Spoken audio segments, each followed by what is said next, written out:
안녕하세요. 한보람입니다.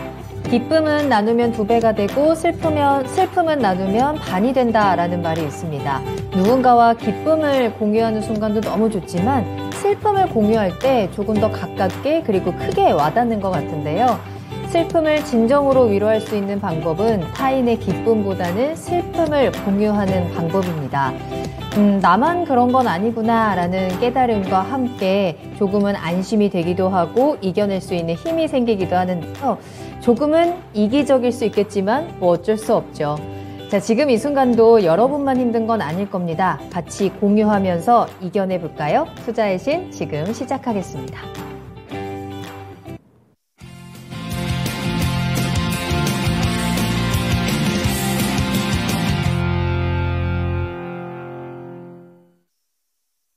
네, 여러분 안녕하세요. 투자의 신에 오신 여러분을 환영합니다. 토마토TV의 투자의 신과 함께 여러분을 투자의 신의 길로 인도해 드리는 시간입니다. 목요일에 투자의 신 박준현 운용형님과 함께 하겠습니다. 안녕하세요. 네, 안녕하십니까. 반갑습니다.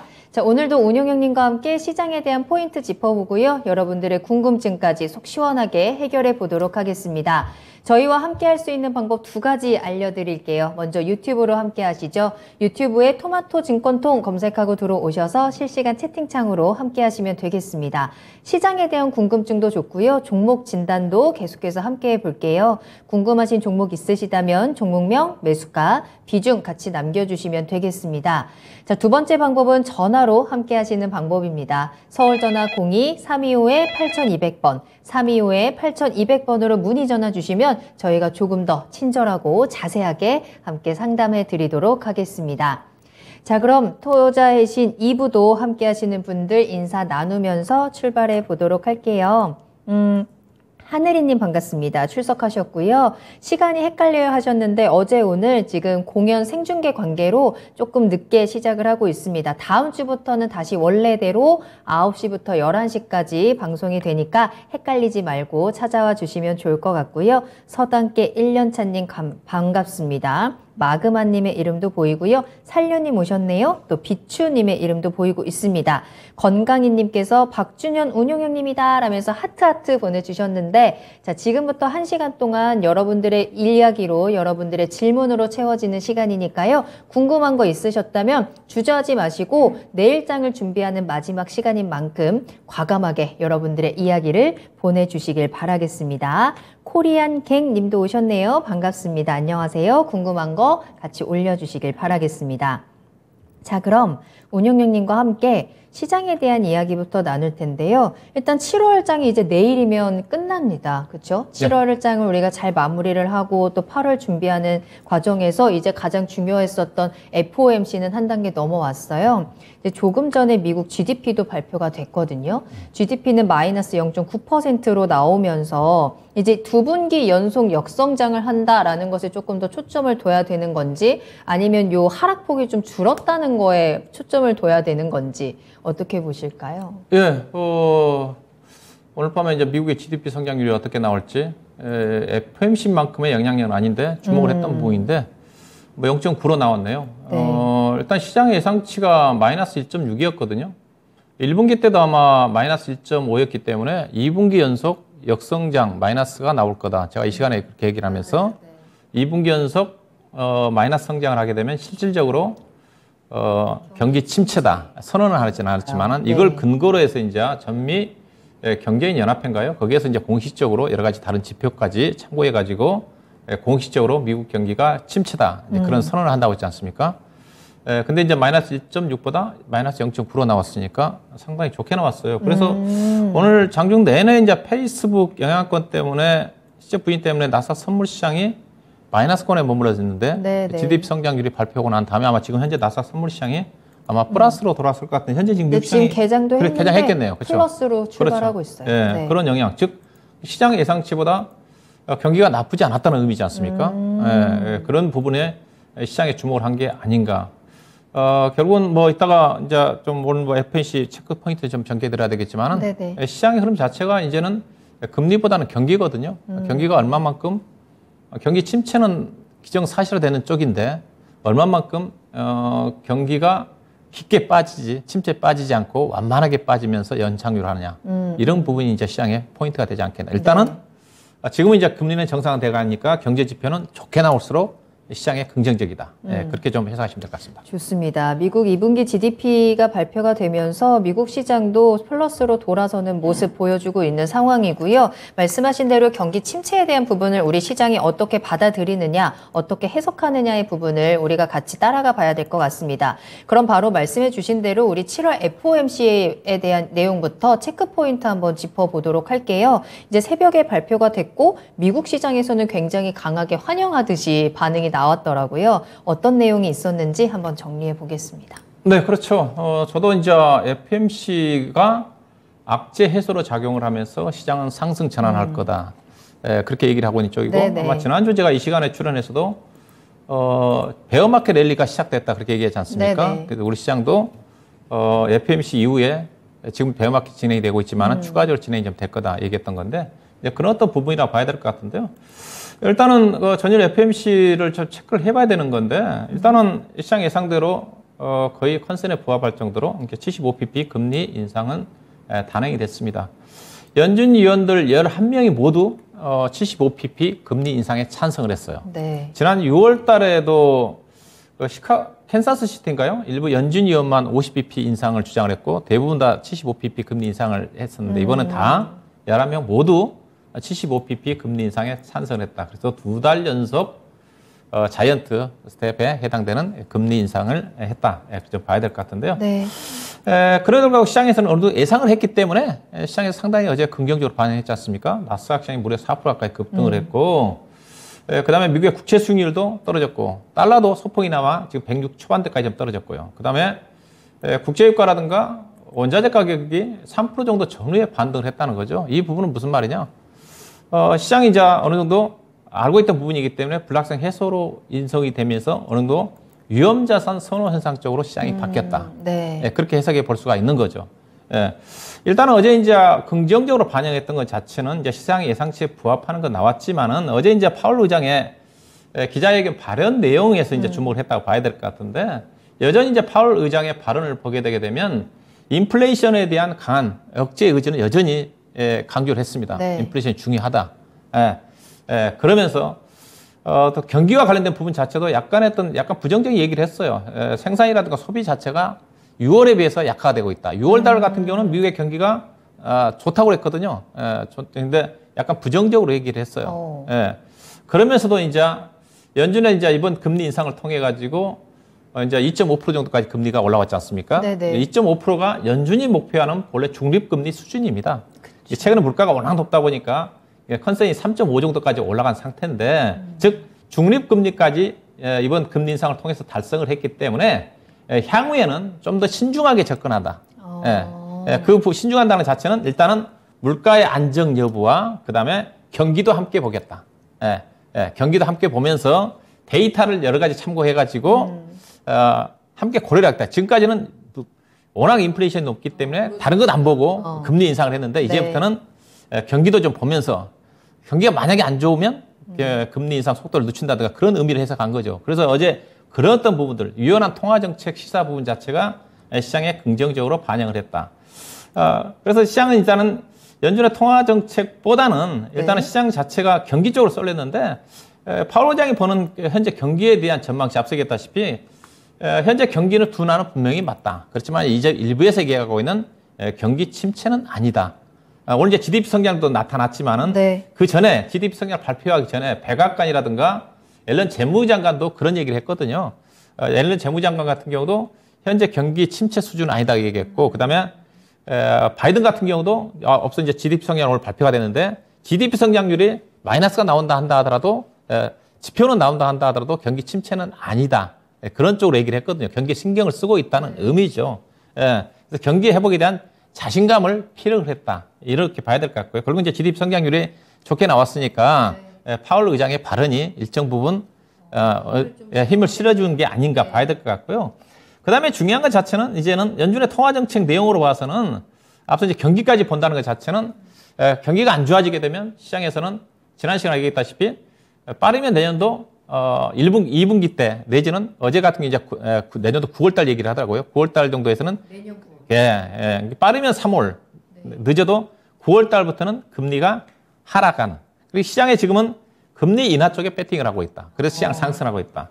그래서 시장은 이제 결론적으로 전망을 한다면 FOMC를 기점으로 해가지고 시장 자체는 이제 8월 달에 FOMC였기 때문에 어느 정도 시장이 악재가 반영이 좀 되면서 악재는 아직까지 살아있지만은 과도하게 반영된 부분 자체가 완화가 되면서 시장이 선순환 과정에 진입한 게 아닌가. 현재는 2,480 정도까지는 베어마켓 랠리라 그랬지만은 어떻게 보면 8월 말 정도까지 이제 9월 달까지 FOMC가 있으니까 9월 달 때까지는 2,600 정도까지는 개인적으로 기술적 반등 가능하지 않겠는가 그런 전망인데 일단 이걸 보시면 될 것 같은데요. 현재 연준의 통화정책과 관련된 엇갈린 전망이 극단적으로 나와 있는데 미국의 JP 모건 스탠리하고 JP 모건인데 딱 보면 모건 스탠리는 여전히 물가가 높기 때문에 연준이 계속적으로 금리를 인상할 거다. 금리 인상 중단을 기대하는 것은 시기상조다. 그러면 주가는 더 떨어진다는 전망이고요. 그 다음에 오른쪽에 있는 JP 모건 같은 경우는 현재 인플레이션이 정점을 찍었고 정점 찍은 건 맞거든요. 지금 현재 물가 지표를 본다 한다면. 그래서 연준이 금리 인상 속도를 조정할 거다. 그러면서 주식시장에 이게 호재로 반영할 거다. 그러면 현재 시장은 어디 쪽이죠? JP 모건 쪽에 힘이 쏠리고 있는 거죠. 그러네요. 저도 이제 개인적으로 제가 시장 얘기할 때 JP 모건과 관련된 인플레이션 정점을 찍었고 경기가 워낙 안 좋기 때문에 당장은 금리 인상을 하겠지만 내년도 상반기 정도부터는 금리 인하 국면에 진입을 한다면 시장은 지금부터 이미 바닥을 찍었고 시장은 상승 시그널, 점진적으로 바닥을 높여가는 그런 과정이 징계되지 않겠는가. 이 지표죠. 지난 시간에 제가 보여드렸던 부분입니다. 이게 보시다시피 내년도 빠른 표를 보게 되게 되면 내년도 3, 4월 달 정도부터는 금리가 떨어진다는 전망이잖아요. 떨어진다는 전망인 게 만약에 금리가 이렇게 떨어진다 그러면 제가 항상 이따 주식시장 자체는 선행에서 움직임이 전개되는 거니까 내년도 만약에 3월 달, 4월 달부터 금리가 떨어진다. 주식시장은 6개월 전부터 주가가 바닥을 하게 된다고 그랬으니까 그렇던 과정일 수가 있다. 그래서 약간의 시장 자체를 부정적으로만 보지 마시고 이런 또 긍정적 시그널도 나타나고 있다는 측면도 이번 FOMC 통해서 우리가 체크해 볼 필요가 있지 않겠나 봐야 되겠습니다. 그동안 정말 시장을 꽉 누르고 있었던 여러 가지 우려와 두려움들이 이번에 FOMC 이후에 여러모로 다시 긍정적인 해석으로 조금씩 변화하고 있는 것 같습니다. 조금 전에 발표된 GDP까지 시장에선 이 침체에 대한 두려움을 조금씩 해소하는 건 아닌가라는 움직임이 보여주고 있고 우리는 조금씩 기대감을 가져보면서 시장을 어떻게 대응해야 되는지 그 포인트들 같이 체크해 보시면 좋을 것 같습니다. 자, 그렇다면 오늘 시장에서의 두 번째 포인트 한번 살펴볼 건데요. 바로 실적 입니다. 미국에서도 빅테크 기업들 계속 발표가 되고 있고 우리가 이제 FOMC 이후에 조금 주목하고 있는 실적 발표는 애플에 대한 이야기 하고 있고요. 국내에서도 정말 많은 기업들의 실적 발표가 나오고 있는데 잘 나오고 있는 것 같아요. 생각보다. 네, 그렇죠. 네. 그래서 그 부분도 현재 미국 시장도 그렇고 국내 시장도 실적 때문에 지난주에 현대차 네. 대표적으로 어마어마했죠. 오늘도 뭐 실적이 좀 발표가 됐지만 오늘 하나 솔루션 같은 게 서프라이즈하게 나왔거든요. 네네. 이런 것들이 이제 주식시장의 상승 흐름으로 전개되고 있는 거거든요. 미국 시장도 생각보다 실적 자체가 나쁘지 않았다. 또 이미 악재들이 지나치게 과정이 반영이 됐으니까 이제 국내 시장 자체도 이제 2,430 정도까지 올라왔으면 제가 낙폭과대 반등은 어느 정도 일단락이 됐다고 얘기하거든요. 네. 지금부터는 실적이 중요하다. 오늘 시장을 보시게 되면 종합주가 2,430, 40 올라서다 보니까 극심하게 오늘 같은 경우에 차별화가 발생됩니다. 실적이 안 좋은 종목들, 대표적으로 건설주 같은 경우 대우건설이라든가 GS건설 같은 경우 아모레퍼시픽이라든가 종목들은 급락이 나오고 그래서 실적이 좋은 하나솔루션에 관련 종목들은 삼성물산이나 맞아요. 종목들은 급등이 나오고 이제 이런 것들이 진행이 된다는 거죠. 그래서 지금부터는 이제는 시장은 어느 정도 안정화 단계에 접어드는 국면이기 때문에 지금은 실적을 봐야 된다. 그런 부분들 때문에 실적이 상당히 중요하다 좀 말씀드리고 싶고요. 현재 실적 발표가 지금 많이 진행이 좀 되고 있는데 제가 현재까지 체크해 본 바에 의하면 국내 기업들 가이던스 기준으로 해가지고 존재하는 기업들을 대상으로 본다면 약 75% 정도가 시장의 예상치를 부합 내지는 상회한 것 같습니다.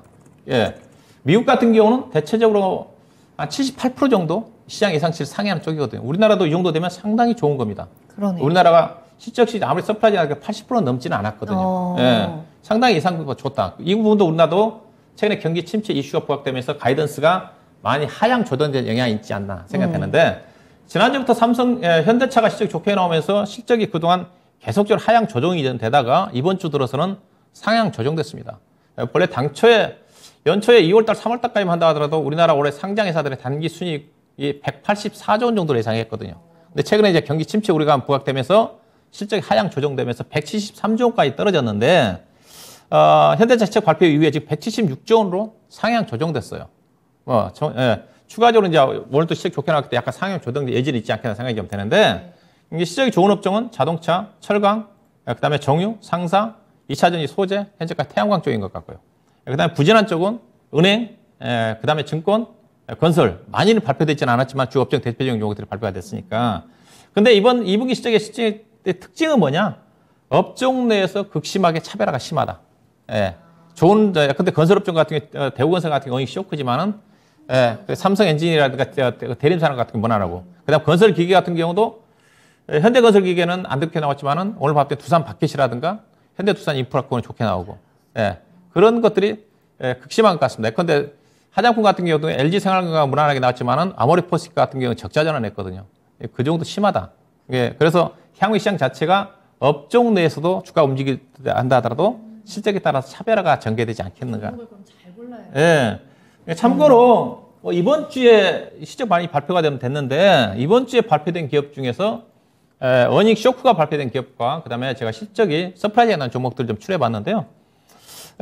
보시다시피 이번 주에 발표된 종목 중에서 NH투자증권 어닝 쇼크 나왔고요. 그다음에 더전비지원, GS건설, 그다음에 LG디스플레이 어제 발표했죠. 적자 2,400억인데 4,800억 적자 확대 나왔고 SKI테크놀로지 다른 2차전지 소재 종목들은 좋게 나왔지만은 SKI테크놀로지는 여전히 적자. 대한유화가 하급종 계속 안 좋다고 얘기했는데 가이던스가 14억인데 마이너스 430억 나왔어요. 이게 이런 것들을 보면 이게 대한유화를 본다 그러면 약간 롯데케미칼 갖고 계신 분들 분명히 이거 롯데케미칼 너무 쇼크가 나올 가능성이 크거든요. 이런 것도 참고할 필요가 있습니다. 그런데 NH투자증권이 실적이 안 좋게 나왔으면 미래에서 대우증권이라든가 다른 여타 종목도 안 좋게 나올 거다. 왜냐하면 그렇게 예상할 수가 있거든요. 참고해야 되는 거고요. 그다음에 앞서 얘기했던 아모레퍼시픽 489억 컨센인데 지금 마이너스 195억 나왔거든요. 그러면 화장품 관련 종목이라든가 면세점이라든가 호텔시라든가 종목들도 부정적으로 볼 수밖에 없거든요. 이런 것도 참고하셔야 됩니다. 그다음에 제약업종은 이제 유한양이 안 좋게 나왔고 반면에 이제 실적 좋은 종목들은 이번 주 월요일 날 발표된 현대로템이 실적 좋게 나면 주가 많이 반영이 좀 됐고 그다음에 자동차 부품 종목 현대유화도 좋게 나왔고 현대모비스는 안 좋게 나왔지만 현대유화는 좋게 나왔고요. 그다음에 LG노텍은 계속 실적 상향 조정됐음에도 불구하고 시장의 컨센 대비해서 13.9% 나왔고 2분기가 대체적으로 뭐 비수기 쪽이 세 당이 상당히 좋게 나왔습니다. 3분기, 4분기 좋게 나오지 않게 봐야 될 것 같고 그다음에 삼성물산이 1분기에서 2분기 때도 상당히 좋게 나왔다. SOL 같은 경우는 어닝 서프라이즈한 종목인데 이제 이런 것들을 봐야 되죠. 실적 좋다고 사는 안 된다고 얘기했죠. 지금 실적보다는 3분기, 4분기 쪽 다. SOL 같은 게 실적 좋게 나와도 사서는 안 됩니다. 왜? 최근에 정제 마진이 거의 3분의 1 토막 났거든요. 고점 대비해서. 그러면 또 유가도 떨어지는 국면이기 때문에 이런 것들은 참고해야 된다는 거죠. 그다음에 대웅제약 앞서 얘기한 두산 바켓은 현대건설기계는 안 좋게 나왔지만 50% 정도 서프라이즈가 나왔으니까 관심이 가야 될 것 같아요. 그다음에 하나솔루션하고 현대에너지 솔루션이 오늘 오후에 시작 발표됐는데 이따가 제가 신재생에너지 좀 체크해 드릴 건데요. 오늘 주가 급등했기 때문에 보시면 하나솔루션이 오늘 가이던스가 1,600억이었던 건데 오늘 무려 2,777억 나왔습니다. 이거는 시장에 예상하지 않았던 내용이거든요. 석유화학 업종들 전반적으로 안 좋기 때문에 안 좋게 나올 거 예상했는데 근데 하나솔루션은 석유화학 부분은 안 좋게 나왔지만 태양광 부분이 1분기 때 1,100억 적자 났었는데 2분기 때 350억 흑자 전환했으니까 1분기 대비 거의 1,400억 정도 개선된 효과 때문에 보시면 됩니다. 반전이 있어요. 예. 그다음에 현대에너지 솔루션 이 회사는 이제 태양광 모듈 회사인데 가이던스가 99억인데 무려 238억 나왔어요. 오늘 주가 급등했지만 내일 또 이들 종목들은 추가적으로 상승한 여력이 있거든요. 이렇게 부분들을 체크할 필요가 있어요. 네, 정말 본격적으로 2분기 실적이 반영되고 있는 시장입니다. 그런데 업종 내에서도 실적이 갈리고 있다는 점을 우리가 좀 꼼꼼하게 확인을 해야 될 것 같은데요. 자, 그렇다면 그 안에서도 어떤 종목을 내가 주목해 봐야 되는지 궁금한 부분들도 많으실 것 같은데 저희 투자의 신에 지금 바로 문의 전화 주시면 저희가 해답을 좀 드리도록 하겠습니다. 매수 문의도 좋고요. 여러분들 가지고 계신 종목에 대한 전망까지 함께 체크를 해보시면 좋을 것 같고요. 특히나 오늘은 전화 접수 담당자가 달달한 목소리가 아니라 섹시한 목소리로 여러분을 기다리고 있다고 하니까 서울전화 02-325-8200번, 02-325-8200번으로 번호로 지금 바로 전화 주시길 바라겠습니다. 유튜브로도 함께 할게요. 자, 그렇다면 마지막으로 한 가지 더 포인트 잡아보겠습니다. 신재생에너지 말씀해 주신다고 했는데 어떤 이슈가 있었을까요? 예, 오늘 뭐 전반적으로 시장이 좋았기 때문에 다 상승을 했지만은 그래도 종가까지 가장 강세를 보였던 것 자체가 신재생에너지 관련 종목들, 태양광, 풍력주 중심의 신재생에너지 관련 종목이라 좀 봐야 될 것 같은데요. 일단 오늘 주가가 움직였던 것 자체가 바이든 대통령의 그 대선 공약이기도 한 이른바 BBB 법안, 인프라 투자 법안이거든요. 법안이 그동안 민주당 내에 야당 의원이라고 할 수 있는 조 맨치나 사람이 있거든요. 현재 상원 같은 경우 민주당과 공화당이 동수입니다. 50대 50. 한 사람만 반대해도 법안이 통과가 안 돼요. 근데 조 맨치나 사람이 계속 반대하다 보니까 바이든 대통령의 핵심 정책 공약인 BBB 법안이 통과가 안 됐거든요. 근데 조 맨친이 드디어 합의를 해주겠다. 그래서 일단 뭐 상원 의장과 합의를 했다고 그러니까 빠르면 8월 달 내에 통과되지 않겠는가. 그래서 관련 것 때문에 그래서 신재생에너지 관련 종목들이 오늘 주목을 받았는데 신재생에너지 관련 법안이 본래 이제 이 인프라 투자 법안 자체가 최초 그 공약 자체가 2조 달러였습니다. 우리나라 돈으로 따지면 약 2조 4천억 규모였는데 계속 줄이고 해서 공화당도 반대다 보니까 뭐 2조 원대 2조 달러에서 1조 5천억 달러, 1조 3천억 달러, 1조 달러 그러다가 결국은 이번에 합의된 것 자체는 약 7천억 정도 언저리, 현재 6,690억 정도 많이 내려왔습니다. 우리나라 돈은 875조 원 정도가 되는데 근데 그 중에서 그 법안 중에서 기후변화와 관련해가지고 그린 정책과 관련된 그린이라 한다면 태양광, 풍력, 수소차, 전기차 이쪽입니다.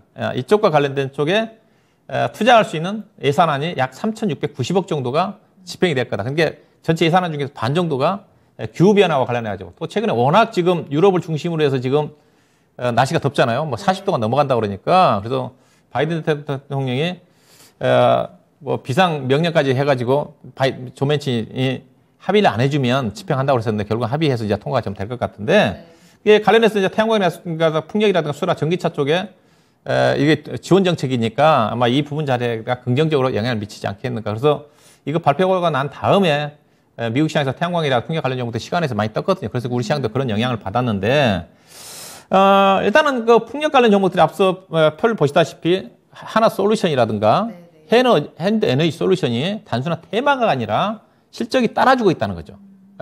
또 예를 정책 효과, 이거 정책 효과 자체가 일회성이 아니라 이미 우크라이나와 러시아 전쟁으로 인해 가지고 유럽을 중심으로 해서 신재생에너지 투자가 자체가 적극적으로 전개되고 있거든요.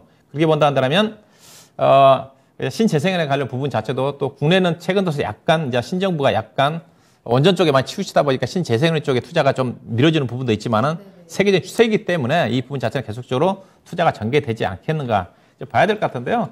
일단은 관심 종목은 뭐 하나솔루션, OCI, CUS윈도 제가 3강 이벤트를 잡아놨는데 실적을 좀 보시게 되게 되면 앞서 이제 하나솔루션 실적 발표가 됐지 않습니까? 제가 실적을 상향 조정된 걸 감안해서 제가 밸류를 계산해 보니까 원래 제가 실적 발표되기 전에 주당 EPS가 2,800원 정도 됐는데 실적 상향돼서 한 4,000원 가까이 되는 것 같거든요. 올해 실적 PR이 10배 되는 것 같고요. 그다음 현대 에너지 솔루션도 아마 10배 정도 전후까지 좀 떨어질 것 같습니다. 뭐 신재생에너지 부분 자체도 전기차 다음으로 고성장하는 산업이기 때문에 PR 충분히 뭐 15배, 20배 정도까지 평가를 받을 수가 있거든요. 시장이 따라주고 있기 때문에 그다음 이제 풍력 관련 종목들은 이제 대표적으로 CS윈드, 3강 M&T 정도가 좀 될 것 같고 대신 연료전지 관련 종목들은 시장이 따라주지 않습니다. 아직도. 그래서 현재 시장 자체가 이제 실적 장세고 펀더멘탈 숫자가 또 불확실한 국민이기 때문에 시장이 따라주는 종목을 본다 한다면 하나솔루션 모듈 쪽에 앞서 이제 모듈 쪽에 실적이 급성장을 했더라고요. 보니까 매출이 또 급격히 증가했고 1분기와 비교를 해보니까 그 다음에 이제 OCI 같은 경우는 이제 폴리실리콘 회사인데 이 종목은 상당히 메리트가 있습니다. 주가가 안 올랐기 때문에. 대신 이제 하나솔루션이나 현대에너지 솔루션 오늘 실적 발표 이후에 주가가 급등했고 내일 또 추가적으로 올라가면 좀 부담이 돼요. 더 조정 구간에 전집을 해야 될 것 같고 OCI 같은 경우는 제가 차트는 안 보여드릴 건데 시간이 없어서 충분히 최근에 중국 쪽에서 태양광 가격 통제 정책 얘기가 나면서 주가가 많이 떨어졌거든요. 근데 그 영향 크지 않습니다. 왜냐하면 폴리실리콘 가격이 급등하다 보니까 어차피 수요가 증가되는 부분이기 때문에 시장 자체는 2분기보다 3분기 때 많이 좋아지거든요. OCI는 무난할 것 같고 하나솔루션과 현대에너지는 조정관을 제기하시고 CS윈드라든가 상강 에이멘트는 여전히 관심권에서 신재생에너지 관련 부분도 우리가 전기차와 더불어서 관심 있게 볼 필요가 있지 않겠나. 근데 시장 자체가 지금은 경기 민감주들은 경기 침체 우리가 함께 못 가는 쪽이고 성장주도 주목을 받고 있지 않습니까? 그래서 시장을 얘기할 때 경기 민감주보다 성장주를 얘기하고 있는 쪽이니까 그런 측면에서 신재생에너지도 2차 전지와 함께 한 축으로 놓고 여기에 뭐 신재생에너지 쪽에 투자 법안 중에서 전기차도 포함이 됩니다. 전기차 충전소 설치라든가 이 법안에 지원 정책 포함이 돼 있으니까 전기차는 언급이 안 되고 있지만은 함께 주목할 필요가 있지 않겠다 봐야 될 것 같습니다. BBB 법안 통과 가능성으로 인한 신재생 에너지 관련주에 대해서도 여러분들 관심 포인트 짚어가시길 바라겠고요. 특히나 지금과 같은 시장에서는 성장주들이 조금 더 힘을 강하게 실어가는 국면이기 때문에 같이 관심 가져보시면 좋을 것 같습니다. 자, 이렇게 박준현 운용령님과 함께 시장에 대한 포인트 짚어드렸고요. 지금부터 본격적으로 여러분들의 종목 상담, 궁금증 해결 출발해 보도록 하겠습니다. 자, 오늘 조금 채팅창이 조용하거든요. 이럴 때 바로 올려주시면 당첨될 확률이 더 높다라는 점 여러분들도 알고 계시죠? 지금 유튜브에 토마토 증권통 검색하고 들어오셔서 종목명, 매수가, 비중 딱 3가지만 남겨주시면 되겠습니다. 저희가 종목 진단 조금 더 꼼꼼하고 친절하게 함께 도와드릴 거고요. 앞서 말씀드린 것처럼 오늘은 스페셜한 전화 접수 담당자가 여러분들을 기다리고 있습니다. 서울전화 02-325-8200번으로 문의 전화 주셔서 여러분들의 고민들 속 시원하게 해답 받아 가셨으면 좋겠습니다. 그리고 이 시간에는 매수 문의도 좋으니까요. 내가 이 시간을 어떻게 활용할 수 있는지 이 시장에서 조금 더 승리할 수 있는 종목들 잘 찾아보시면 더 좋을 것 같습니다. 여러분들의 이야기 들려주세요. 계속해서 열어놓고 기다리고 있겠습니다. 자, 그 사이에 서현서 아빠님 오셨네요. TV로 보다가 지금 유튜브 들어왔다라고 하셨는데 잘 오셨습니다. 궁금한 점 있으시면 같이 올려주셔도 좋을 것 같고요. 러브수기님 오랜만에 보는 것 같아요. 어디 다녀오셨나요? 반갑습니다. 탈공머신님의 이름도 보이고요. 김순옥님도 잘 오셨어요. 저희가 계속해서 여러분들의 이야기 체크하고 있겠습니다. 자, 그럼 오늘의 첫 번째 종목부터 살펴보도록 하겠습니다. 유튜브를 통해서 우종관 님이 올려주신 종목이고요. 주성 엔지니어링 살펴볼게요. 매수하신 가격은 24,050원이고요. 비중은 25% 보유하고 계십니다. 추가 매수 가능할까요? 라는 질문을 올려주셨는데요. 어떨까요? 지금 16,000원대에 머물러 있는 상황인데 단가 낮춰서 수익 볼 수 있는 기회 있을까요? 네, 주성 엔지니어를 하게 되게 되면 그 반도체와 디스플레이 장비 회사 쪽입니다. 원래 아마 거의 반반 정도 될 건데 그 회사 특징이 삼성전자와 거래 관계는 거의 없고요. SK 하이닉스 중심. 그다음에 디스플레이 장비는 LG 디스플레이 쪽입니다. 네. 이게 어제 이제 SK 하이닉스가 실적 발표는 좋게 발표가 됐지만은 뭐 반도체 투자 규모를 좀 줄일 거다 그런 또 전망을 해놓고 있는 것 같더라고요. 이제 그런 또 부분도 영향이 있는 것 같고 그다음에. 네.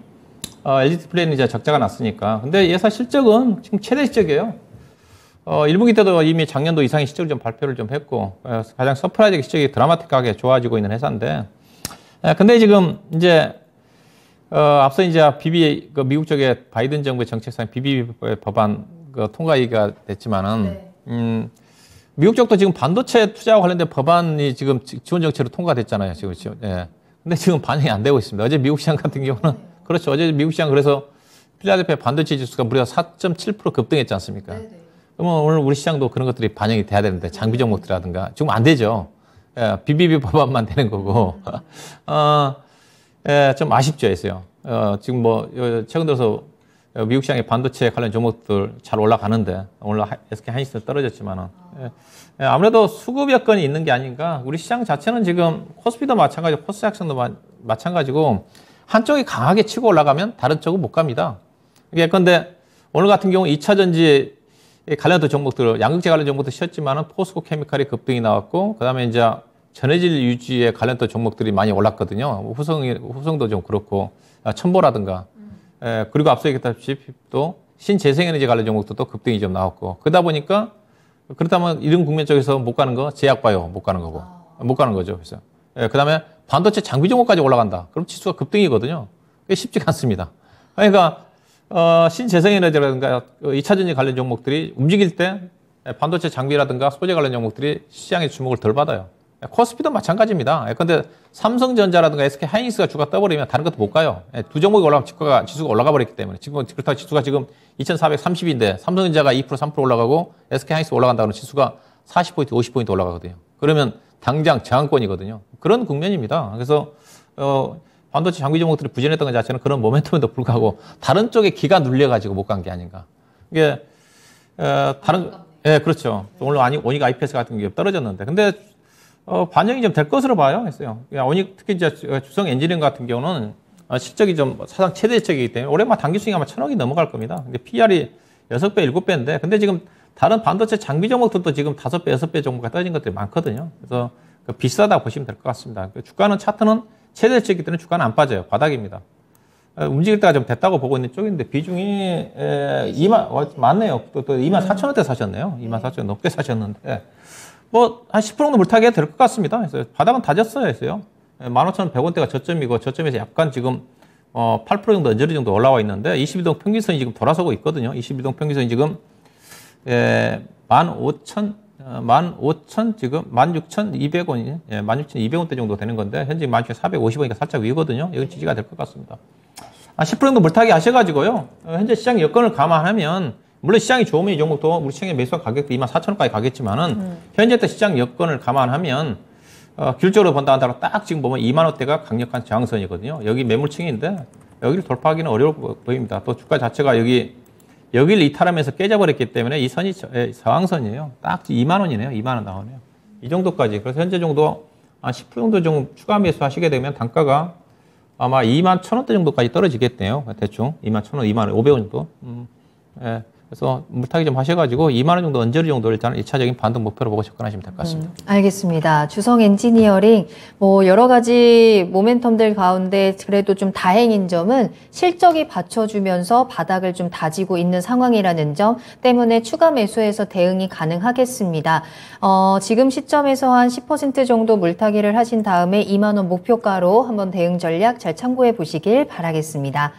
박준현 운용형님과 함께하고 있고요. 여러분들의 종목 진단 계속해서 달려가고 있으니까요. 많이 남겨주시길 바라겠습니다. 김귀자님 잘 오셨어요. 천리우보님도 함께해주고 계시고요. 최귀남님, 김민정님 모두 환영합니다. 종목 저희가 체크하고 있고요. 살려님이 지금 통화를 하셨다라는 후기를 남겨주고 계시는데 별로 목소리가 섹시하지 않았나요? 다시 한번 우리 전화 접수 담당자한테 조금 더 섹시하게 받아달라고 저희가 요청을 할 테니까 여러분들 지금 이 시간 전화도 많이 주시면 좋을 것 같아요. 궁금하신 종목명 매수가 비중 남겨주시고 전화번호는 325-8200번입니다. 계속 열어둘게요. 자, 다음 상담 만나보도록 할게요. 이번에는 유튜브에서 코리안갱님께서 비즈니스 온 올려주셨습니다. 8,300원에 매수를 하셨네요. 비중은 20% 담으셨는데요. 진단 부탁드립니다. 라면서 올려주셨습니다. 비즈니스온 오늘은 8,210원에 거래를 마쳤고 이 종목이 영 힘을 정말 오랫동안 올 한 해 내내 지금 힘이 없는 상황인데다가 특히나 최근에는 뭐 거의 움직이지 않고 있다고 해도 과언이 아닐 정도로 계속 그 사이에서 머물러 있는 상황인데 8,300원 최근에 들어가셨을까요? 어떻게 대응할까요? 요즘 종목들이 다 그렇죠. 거의 최근에 지수는 물론 코스닥 시장이 저점 714에서 지금 거의 800포인트 언제까지 올라왔으니까 10% 올라와 있는데, 네. 거의 다른 여타 종목들 거의 80, 90% 종목들은 거의 비즈니스 온처럼 주가가 안 움직여요. 6월달, 7월달 거의 한 달 동안 거의 박스권 등락 구간이 전개되면서 이제 오늘부터 약간 이제 소외된 종목들이 좀 올라오는 종목들이 좀 보인 것 같더라고요. 근데 이게 비즈니스온은 어떤 회사냐면 소프트 회사거든요. 세금 계산서와 관련된 회사예요. 앞서 제가 예사 비싼 회사 그 실적 발표 체크해 드릴 때 더존 비즈온이라는 회사를 체크해 드렸을 것 같은데 더존 비즈온 실적이 안 좋게 나와가지고 볼까요? 주가 오늘 떨어졌을 겁니다. 그렇죠. 오늘 주가가 거의 7% 떨어졌잖아요. 6.8%. 많이 떨어졌네요. 이 회사가 이제 선행 지표 역할을 한다고도 볼 수가 있을 것 같은데, 더존 비즈온이 실적이 좀 아마 가이던스 대비 20% 정도 안 좋게 나왔거든요. 대표적으로 이 종목이 그래도 실적이 꾸준하게 좋았던 회사인데, 그래서 그 비즈니스 원 자체는 또 매출의 규모 자체가 적고 또 영업이익 자체가 뭐 70억, 80억밖에 안 되는 회사이기 때문에 주가가 올라갈 수 있는 그런 부분들은 없어요. 그래서 대신 회사는 소프트웨어 회사이고 그래서 또 부채가 없습니다. 이런 회사의 특징 자체가 부채 비율이 뭐 10%밖에 안 되는 거니까 재무 안정성은 있는데 성장성이 뛰어나지는 않거든요. 그래서 올해 전망치는 작년도에 비해서 작년도 지금 올해 전망치가 지금 예사가 보니까 그렇죠. 연간 단위로 보게 되면 작년도에 90억, 올해 120억인데 120 전망인데 현재 예사가 1분기 실적을 보게 되게 되면 작년보다 약간 성장을 했기 때문에 그 정도 성장할 것 같아요. 근데 이제 이렇게 성장한다 하더라도 단기 수익이 80억짜리거든요. PR이 20배입니다. 그리고 매출액 자체도 300억, 400억밖에 안 되는 회사이기 때문에 주가 못 가요. 그래서 이렇게 더디게 진행될 수밖에 없어요. 다만 이제 기술적으로 본다 한다면 대부분 종목들이 이제 6월 달에 주가가 급락을 했지 않습니까? 이 종목도 보면 6월 달에 여기서부터 떨어졌잖아요. 있어요.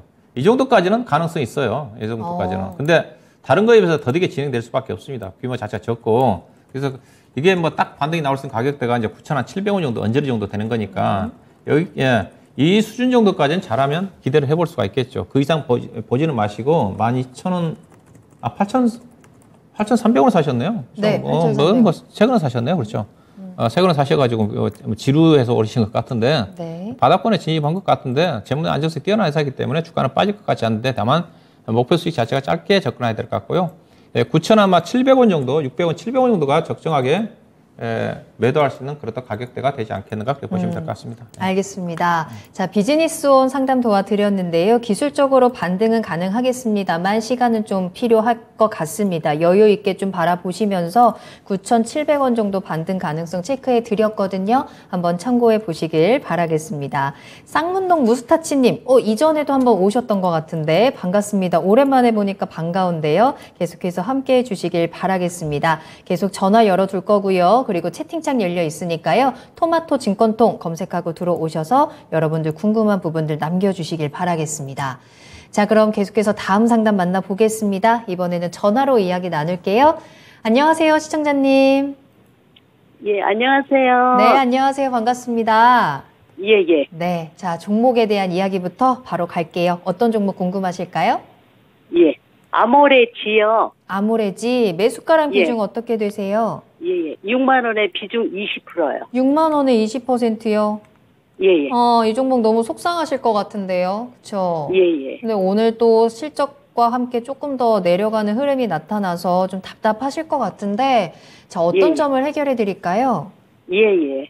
저기 이 매수 가격까지는 못 올라와도 어느 네. 정도 지금 매도할 수도 없고요. 음, 그래서 전화드렸어요. 알겠습니다. 일단은 예. 조금 손실을 줄여보는 방향으로 이제 기다리고 계시는 것 같은데 어디까지 예. 좀 반등 가능성 목표가 보고 기다려야 되는지 전략들 예. 한번 체크해 볼게요. 자, 예, 예, 박준현 예. 운영형님 연결해 드리겠습니다. 예. 네. 자, 안녕하세요.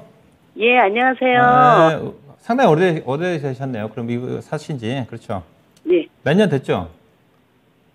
아우, 지금 아모레지 그 6만 원에 사신 지 한 몇 달 됐어요. 몇 달 됐어요? 몇 달 됐어요? 예, 예. 1년은 지났죠? 예? 1년 안 됐나요, 그러면? 1년은 안 됐어요. 1년 조금 안 된 것 같아요. 근데 1년 안 돼서 그래 예. 그 반토막이잖아요. 그렇죠? 예. 예, 반토막 빠졌는데 뭐 다른 것도 많이 빠졌지만 다른 것들은 1년 정도 기준으로 보면 아마 30% 정도 떨어졌을 거예요. 지금에서 아마 1년 정도 본다 하더라. 근데 이 종목은 6만 원에 사셔서 지금 36,000원이니까 거의 뭐 45% 정도 좀 떨어졌으니까 제가 가장 부정적으로 얘기하는 종목이 화장품 종목 중에서 아모레퍼시픽입니다. 옛날 30만 원대부터 사서는 안 된다고 얘기하는 주식이고 예. 최근 들어서 제가 리오품 관련 이슈가 될 때 화장품을 사지 말아라. 예. 사더라도 의류주를 사라지 그런 얘기했던 건데 파라다이스라든가 그런 것도 안 되는 거고요. 근데 이제 오늘 주가 떨어짐 자체가 앞서 이제 실적 이제 아모레퍼시픽이 점검해 드렸었는데 이 회사도 지금 지주회사니까 아모레퍼시픽은 38% 갖고 있거든요. 그다음에 이제 지주회사니까 또 이니스프리라는 회사 비상장 회사가 있는데 결국은 아모레퍼시픽 실적이 다니까 아모레퍼시픽 적자 나니까 이 회사도 아마 영업비 100억 적자 났어요. 적자 났는데 이건 기다리시면 안 됩니다. 저는 아모레퍼시픽 갖고 계신 분들도 잘 들으셔야 돼요. 아무래도 이제 그 화장품 관련 종목 대장주가 그 LG 생활건강이잖아요. 저는 예. 그래서 사더라도 LG 생활건강이 낫다는 얘기를 하는데 지금 LG 생활건강보다 주가가 반토막 났거든요.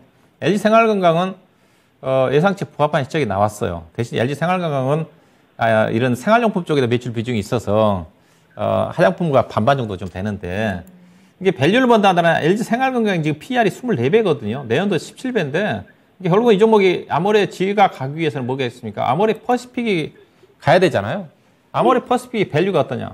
그래서 이제 지금 적자 났으니까 이거 반영이 안 됐는데 이게 적자를 감안하면 올해 예사 단기 수익이 지금 2,500 잡혀졌는데 2,000억도 안 될 거예요. 네. 현재 2,500이 적자 나지 않는 거, 올해 이 회사가 본래 이제 489억 2분기 때 흑자 전환을 예상했던 건데 적자가 났으니까 그러면 이 회사 밸류가 어떻게 했어요? 아모르 퍼시픽 지금도 PR이 40배거든요. 지금 하향 조정하면 최소한 50배입니다. 근데 업종 대표적인 종목인 LG 생활건강이 지금 PR이 조금 전에 28배라고 그랬어요. 그러면 아모르 퍼시픽이 가겠습니까? 안 됩니다. 업종 대표적인 종목이 LG 생활건강이 더 갔으면 더 갔지. 예, 그렇거든요. 그러면 아모레 퍼시픽이라든가 아모레 퍼시픽이 가야지 아모레시도 갈 건데 아모레 퍼시픽도 안 되는 거고요. 오늘 주가 떨어졌지만 주가가 안 떨어질지 모르겠지만 주가 못 갑니다. 그러니까 아모레 퍼시픽 파셔야 되고요. 그다음에 다른 한국 콜마라든가 퍼스맥스라든가 갖고 계신 분들도 주식 사서는 안 된다고 보고 있고요.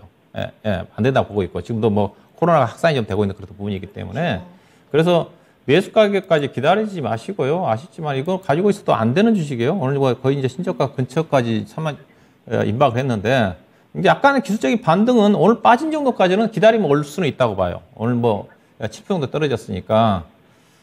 근데 좀 빠르게 좀 팔아서 좀 교체를 좀 해야 되는 게 아닌가. 이게 밸류도 비싸고 이게 이제 아모레가 적자가 났다는 것 자체는 그래도 그나마 지금 중국 시장에서 경쟁력이 있었던 거는 그 프리미엄급 화장품이 그나마 괜찮았거든요. 중저가 쪽은 다 그 중국 로컬 기업들한테 다 잠식 당했고. 근데 지금 아모레 퍼시픽이 잠깐 아마 1분기 때는 괜찮은 걸로 알고 있었는데 다시 지금 적자 전환 해버렸으니까 쉽지가 않거든요. 그래서 아모레 퍼시픽뿐만이 아니라 다른 화장품 관리 종목도 보수에 접근하셔야 되는 거고 아쉽지만은 이거 계속 갖고 있어야 되는 주식은 아닌 것 같아요. 그래서 주가 자체도 싼 것도 아니기 때문에 그래서 뭐 6만 원대 가격이 높아서 손절하기 쉽지는 않아 보이겠지만은 개인적으로 아마 뭐 3만 8, 9천 원 정도, 9천 원 정도까지는 반등이 나올 수 있겠지만 상당 기간 시간이 걸리지 않겠는가. 그래서 저는 팔아서 지금이라도 지금 뭐 주가 다 빠졌고 다른 종목에서 종목이 한 15%, 20%더 빠졌으니까 더 빠른 종목 쪽에 좋은 종목 쪽으로 교체하는 게 필요하지 않겠는가. 그래서 추가 매수는 하지 마시고 저는 아쉽지만은 3만 9천 원 언저리 정도에서 약간 반등력에서 교체하는 전략이 좀 필요하지 않겠다 그렇게 말씀드려야 될 것 같습니다. 네, 자 시청자님 마음 굳게 먹고 매도 의견 드렸습니다. 참고가 좀 되셨을까요? 워낙에 높은 가격대에 사셨기 때문에 네 힘내시길 바라겠습니다. 응원할게요. 감사합니다. 예. 네, 목소리에 힘이 많이 빠지셨는데 또 이런 종목들 빨리 또 아픈 손가락 털어내고 다른 종목으로 그보다 더 큰 수익 볼 수 있기를 계속해서 응원하겠습니다. 네, 운영위님께서도 계속 한숨 쉬시는데 참 마음이 아픈 종목 가지고 계셨을 텐데 분명히 치유가 되는 그날들이 분명히 찾아올 거예요. 저희도 계속해서 또 좋은 정보 같이 드릴 테니까 참고하시면서 시장 꼭 함께 즐길 수 있는 날이 왔으면 좋겠습니다. 자, 계속해서 다음 상담 한번 만나볼까요? 이번에는 유튜브에서 김민정 님이 올려주신 종목입니다. 안녕하세요. 현대모비스 목표가 부탁드려요 라면서 올려주셨거든요. 25만 7천 원에 매수를 하셨고요. 비중은 10% 보유하고 계십니다. 현대모비스 뭐 요즘 현대차 그룹주들 다 같이 좀 분위기가 괜찮죠. 정말 빨간불 연일 켜내고 있는 상황이고요. 오늘도 1% 가까이 상승합니다. 22만 9천 원에 22만 9천 원에 오늘 종가 형성했는데 시청자님께서는 어떻게 대응을 해야 할까요? 지금 손실 아직 계속 갖고 있는 상황이거든요. 네, 일단은 이 회사 이제 실적 발표 현대차 그룹이 발표했는데 예산은 실적은 안 좋게 나왔어요. 근데 현대차 그룹의 현대자동차, 기아차 실적 효과를 보고 있는 게 아닌가. 네, 같이 가고 있죠. 네, 실적 가이던스가 제가 알기로는 4,500억인데 4,000원 나왔거든요. 약 10% 정도 안 좋게 나왔는데, 근데 이제 주가가 올라가는 이유 자체가 이제 3분기부터는 좋아질 거다. 이제 그런 어떤 부분인다고 봐야 될 것 같은데요.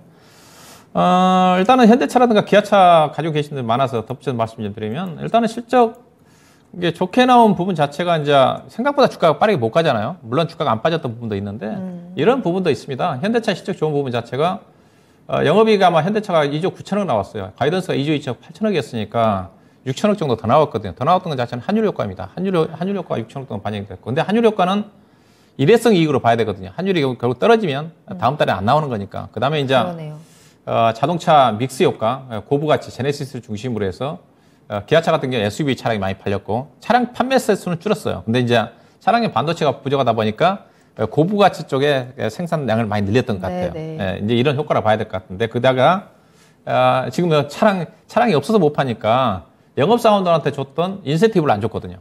비용이 절감됐다는 겁니다. 근데 이제 그래서 이제 향후에 어떻게 되느냐를 네. 봐야 된다는 거죠. 그러면 인센티브는 나중에 이제 차량용 반도체가 정상화되고 현재는 수요가 많지만은 어느 정도 이제 차량 판매 정상화되면서 사 사람 다 사면 차량을 판매해야 되니까 영업사원들한테 인센티브 주게 되면 이제 비용으로 반영될 거고 환율이 떨어지면 환율 효과 반감될 거고. 네. 그래서 3분기, 4분기 때는 그렇게 서프라이즈하게 안 나올 거다. 당장은 이제 차량을 살라는 사람이 많이 대기를 하고 있기 때문에 네. 앞으로 1년 정도까지 실적 좋아질 수 있겠지만 그래서 주가가 못 가는 이유입니다.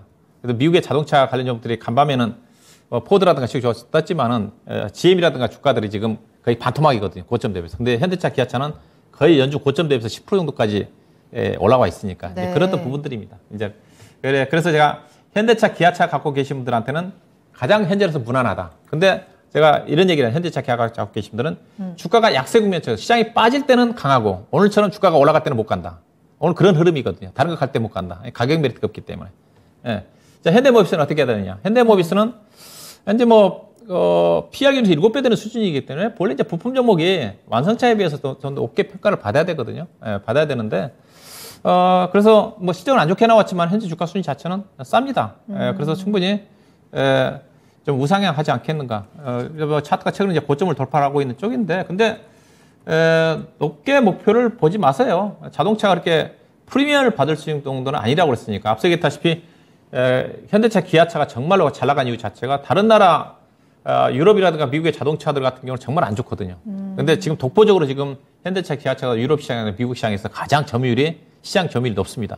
예. 이게 약세 장세 안 좋은 국면에서 선전하고 있으니까 예. 그 부분을 평가를 받고 있는데 결국은 그렇다 한다 하더라도 글로벌 자동차 주가가 가야지 현대차, 기아차도 한 단계 올라갈 수가 있거든요. 앞서 얘기했다시피 GM 차트를 보시게 되면 반토막입니다. 고점 대비해서. 근데 현대차는 지금 현대모비스도 마찬가지고 현대모비스도 최근에 뭐 연주 고점이 지금 27, 8만 원이니까 한 20% 정도 좀 떨어진 수준이고요. 그다음에 현대차 같은 경우는 지금 보시면 고점이 21만 원이에요. 이게 지금 19만 원대니까 10% 떨어졌어요. 안 떨어졌어요. 그게 다른 나라 GM이라든가 포드 주가 같은 경우는 거의 반토막이니까 네. GM 포드 좀 볼까요? GM 보시게 되게 되면 GM 주가를 보시게 되면 이게 결국 해외 자동차 주가가 좀 가야지 함께 갈 수가 있는 거니까 GM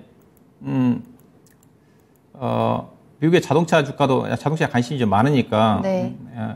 보시면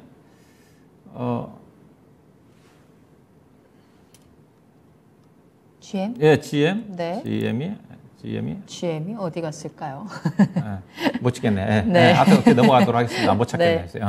그래서 일단 현재 국면 쪽에서 그래도 실적이 경기 관련 종목 중에서도 그래도 향후에 현재도 괜찮고 향후에도 무난하게 좋아질 수 있는 쪽이 자동차 쪽이니까 그래서 자동차 업종은 제가 업종 매수 관점에서 항상 넣어놓고 있는 쪽인데 그렇지만 기대 수익은 크지 않을 거다.